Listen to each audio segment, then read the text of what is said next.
इस वीडियो में हम एटमॉस्फेयर के बारे में सीखने जा रहे हैं। सबसे पहले हम एटमॉस्फेयर की डेफिनेशन की तरफ आते हैं। Atmosphere is the cover of gases surrounding our earth from all sides. ये एक कवर है गैसेस का, ठीक है। एटमॉस्फेयर एक गैसेस का कवर है जिसने हमारी ज़मीन को, हमारी अर्थ प्लैनेट को सभी तरफ से घेरा हुआ है। अब एक तस्वीर की मदद से आपको मैं दिखाता हूँ। यहाँ पर आप देख सकते हैं कि यहाँ पर ये सन है और यहाँ पर ये अर्थ है। तो अर्थ के अगर आप गौर करें, यहाँ पर ये ब्लू कलर की आपको एक कवर नज़र आ रहा है जिसको हम एटमॉस्फेयर कहते हैं। और ये कवर इतना इम्पोर्टेंट है कि अगर ये ना हो एटमॉस्फेयर तो अर्थ पर, ये जो प्लेनेट है अर्थ, तो इस पर ज़िंदगी मुमकिन नहीं है। एक और तस्वीर की मदद से मैं आपको बताता हूँ कि ये देखें, अर्थ कुछ इस तरह से है और ये जो ब्लू कलर का आपको नज़र आ रहा है गैसेस का कवर, ये कुछ इस तरह से भी होता है। ओके, एटमॉस्फेयर क्या है? Cover of gases around the earth, ठीक है जी, फ्रॉम ऑल साइड्स। अब ये जो गैसेस का कवर है, अब क्वेश्चन ये राइज होता है कि अब ये जो गैसेस का कवर है अराउंड द अर्थ, ये बाहर को मूव क्यों नहीं करता? ये गैसेस का कवर हट क्यों नहीं जाता? इसकी वजह ये है due to the gravitational force. ज़मीन की जो ग्रेविटेशनल फोर्स है वो इन गैसेस के जो कवर है इनको अपनी तरफ बांध के रखता है। यहाँ पर यही लिखा हुआ है, due to gravitational force of earth atmosphere is attached to earth from all sides. अब अर्थ के तमाम साइड से ग्रेविटेशन फोर्स की वजह से ये जो गैसेस का कवर है ये अर्थ के साथ अटैच है। Without atmosphere, life is not possible on Earth planet. Earth planet पर एटमॉस्फेयर के बगैर ज़िंदगी मुमकिन नहीं है। हम पढ़ेंगे इसकी डिफरेंट लेयर्स के बारे में नेक्स्ट, क्योंकि इसकी एक लेयर होती है जिसको हम कहते हैं स्ट्रेटोस्फियर। वहाँ पर एक बहुत ही अहम एक अंदर, उसके अंदर एक मज़ीद एक लेयर होती है जिसे हम कहते हैं ओज़ोन लेयर। वो सन से आने वाली जो अल्ट्रा वायलेट रेज़ होती हैं उनको फ़िल्टर करती हैं और उसको फ़िल्टर करने के बाद सन की जो रेज़ हैं फिर वो अर्थ पर पहुंचती हैं। अगर वो फ़िल्टर होकर ना आए तो वो इतनी ख़तरनाक रेज़ होंगी कि वहाँ पर वो इंसानों के लिए बहुत ही ख़तरनाक बीमारियाँ पैदा कर सकती है। नेक्स्ट वन हम देखते हैं एलिमेंट्स ऑफ एटमॉस्फेयर। एटमॉस्फेयर के जो एलिमेंट्स हैं, मेन एलिमेंट्स, वो कौन से हैं? Number 1 regular gases, number 2 variable gases and number 3 pollutants.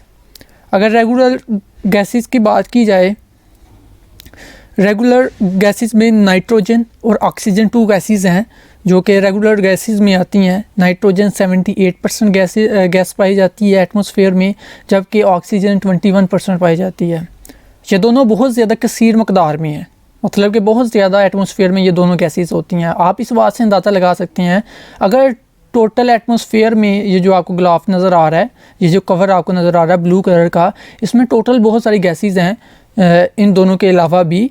तो अब इन दोनों गैसेस में टोटल 99% 100 में से गैसेस ने कवर किया हुआ है, नाइट्रोजन ने और ऑक्सीजन में। These gases are 99% out of the 100% in the atmosphere. Atmosphere में ये 99% मौजूद हैं, ये दोनों गैसेस, नाइट्रोजन और ऑक्सीजन।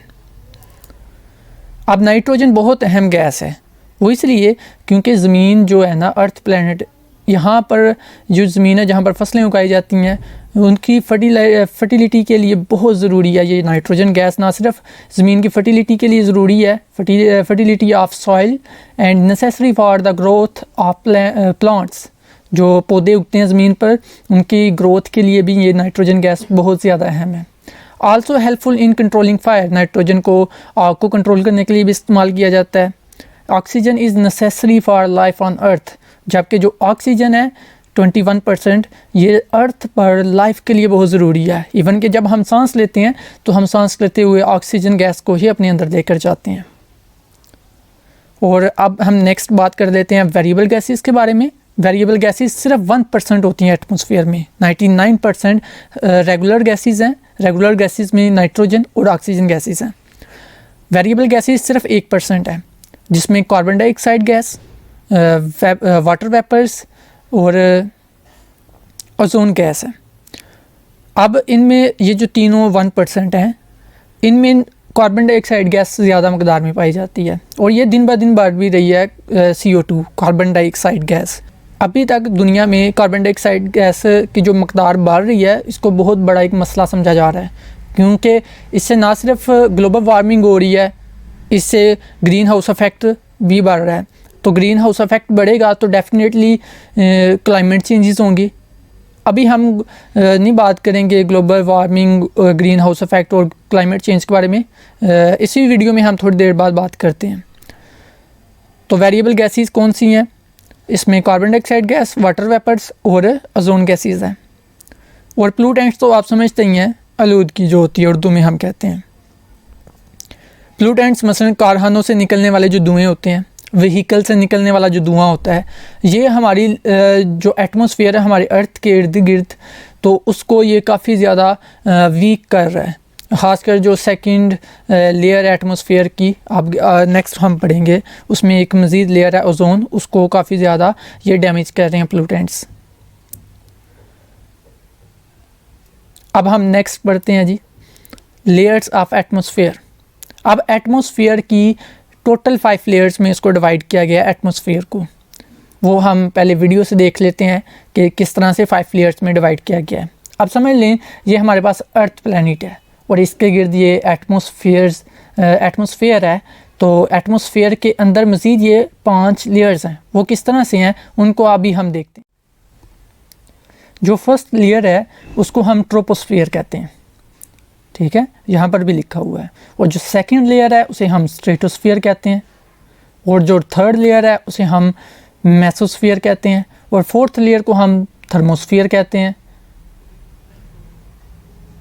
यहाँ पर भी आप देख सकते हैं। जबकि जो फिफ्थ और लास्ट लेयर है उसको हम एक्सोस्फियर कहते हैं।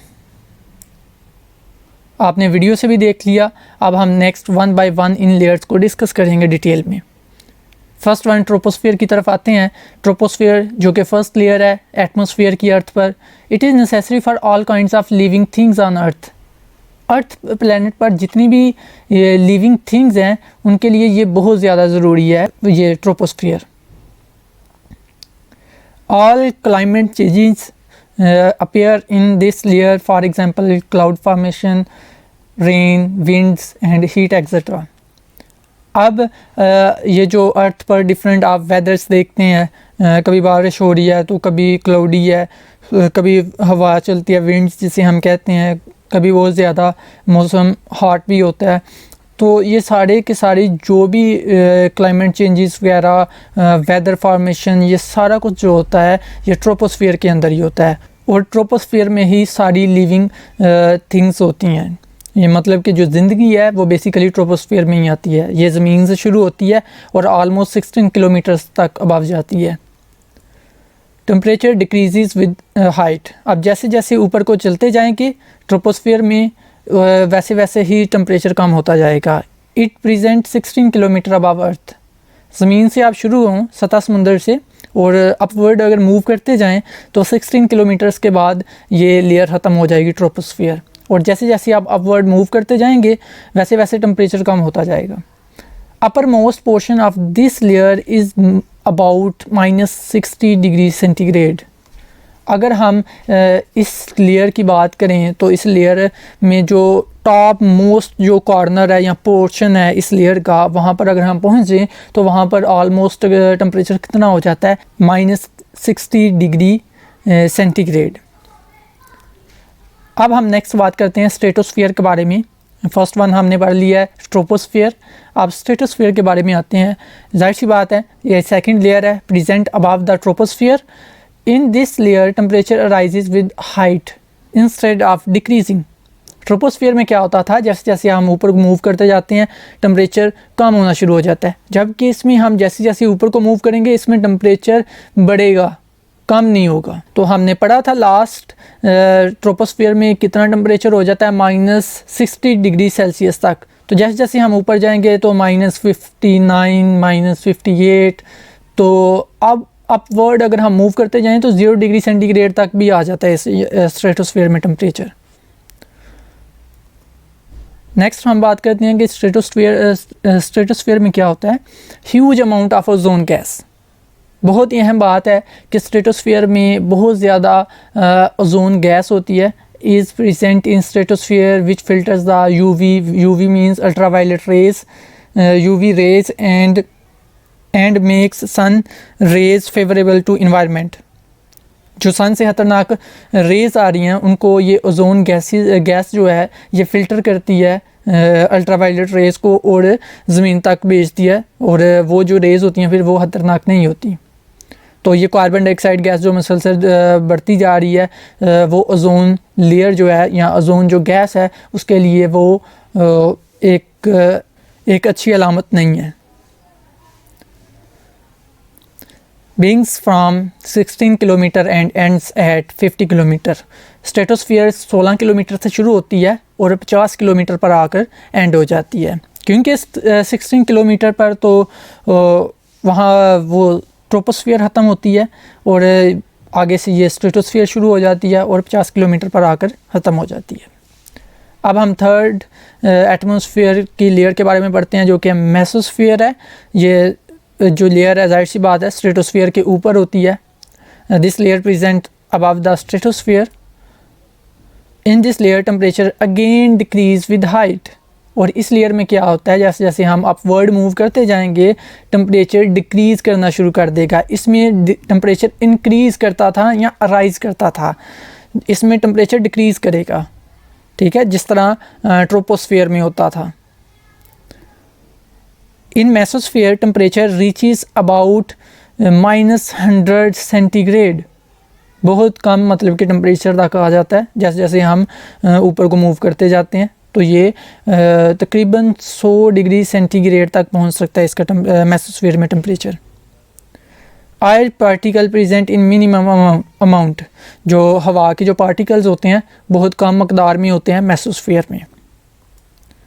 This layer begins from 50 kilometre to 80 kilometre. जाहिर सी बात है ये 50 किलोमीटर पर स्ट्रेटोस्फीयर ख़त्म होती है, तो ये 50 किलोमीटर से शुरू होती है मेसोस्फीयर और 80 किलोमीटर तक होती है। अब हम फोर्थ लेयर के बारे में बात करते हैं जो क्या है थर्मोस्फीयर।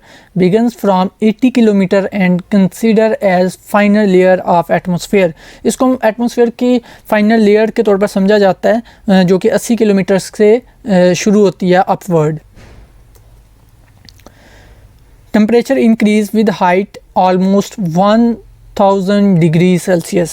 जैसे जैसे हम ऊपर को मूव करते जाएंगे थर्मोस्फीयर में तो वो 1000 डिग्री सेल्सियस तक टेम्परेचर जा सकता है।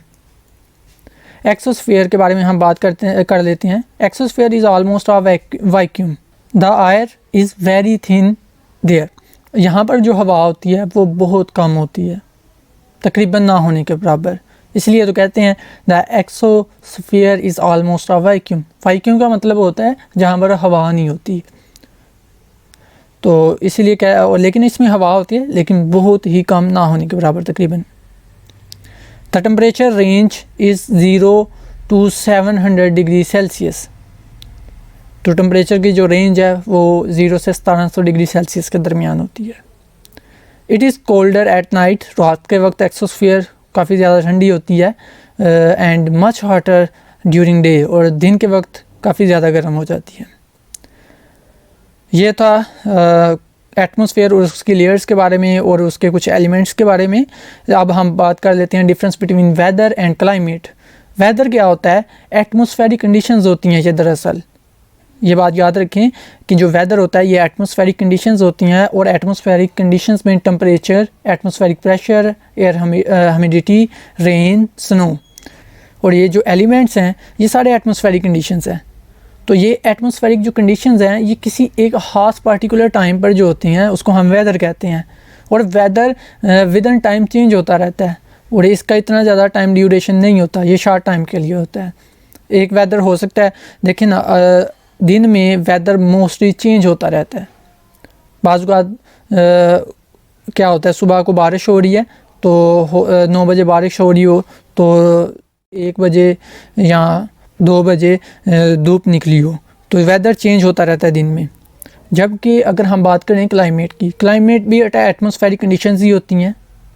जो कि temperature, atmospheric pressure, air humidity, rain, snow, ये एटमॉस्फेरिक कंडीशंस हैं।